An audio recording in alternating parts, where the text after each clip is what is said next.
The holiday season is upon us, and millions of Americans are shopping in person or online for gifts. From Thanksgiving Day to Cyber Monday, some 31% of consumers bought toys, according to a National Retail Federation survey. But a big issue for consumers this year is inflation and how rising prices impact discretionary spending. Here with more is Ali Mierzejewski, Editor-in-Chief at the Toy Insider. So, Ali, thank you so much for joining us. Sorry about I worked on your name ahead of this. You did a great job. It was so good.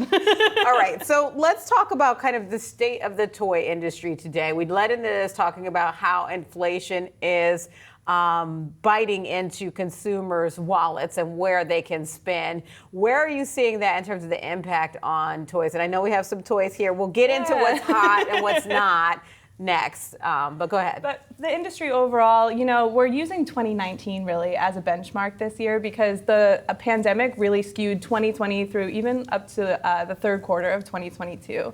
So we were seeing a lot of people were staying at home. They were buying a lot of things for their kids to do to keep them busy and things like that. The toy industry boomed. But looking at 2019, the numbers are still up over 2019. So that's awesome. So it may be down year over year for 2022, but based on that older benchmark pre-pandemic, we're really looking at a good year coming up. Okay, and so now we have looked at, the toy industry had some inventory issues like many other industries within we had all kinds of supply and inventory issues. There was an undersupply, then there was an oversupply. Where are we now with regard to inventory? So I think this holiday season is really, we're rebalancing. We're resetting, everything's getting back to where it should be, back in place.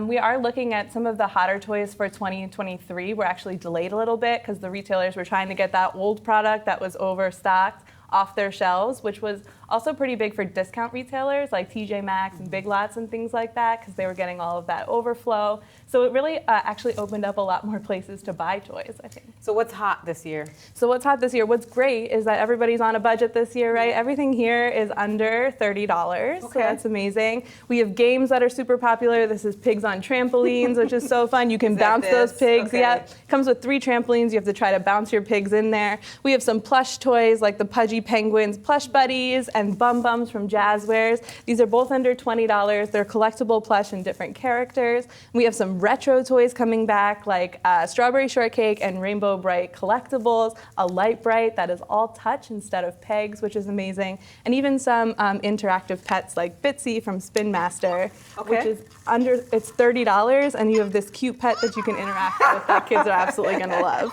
So then let's talk about what 2024 looks like for the toy industry. You mentioned some, resurgence of some oldies but goodies. The Strawberry Shortcake, I remember that. My sister loved the Strawberry Shortcake, or the Strawberry Shortcake and affiliates, I should say. Tamagotchi, I know, had made a comeback. Yes. So what does 2024 look like for the toy space? I think that, the toy industry is like the fashion industry, right? It's following those trends that are popular in the same kind of way, and we're really getting a throwback to the 90s and early 2000s there. I think the same thing's happening in the toy industry, but it's all getting upgraded a little bit for today's kids. And then what are you hearing from retailers? Are you hearing any caution from, say, like a Mattel or Hasbro or Jax, et cetera?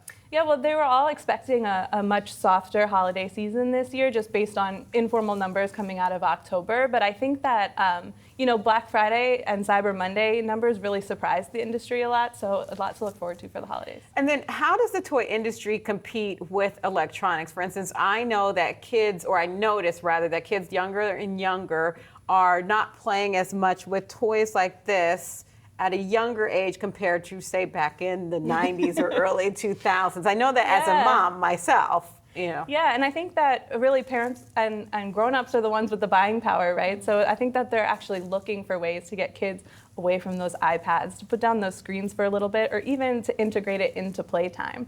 So I think that toy companies are really working to have screen-free play, but also tech toys that are really integrated with the way that kids, the tech is so second nature to them now. So.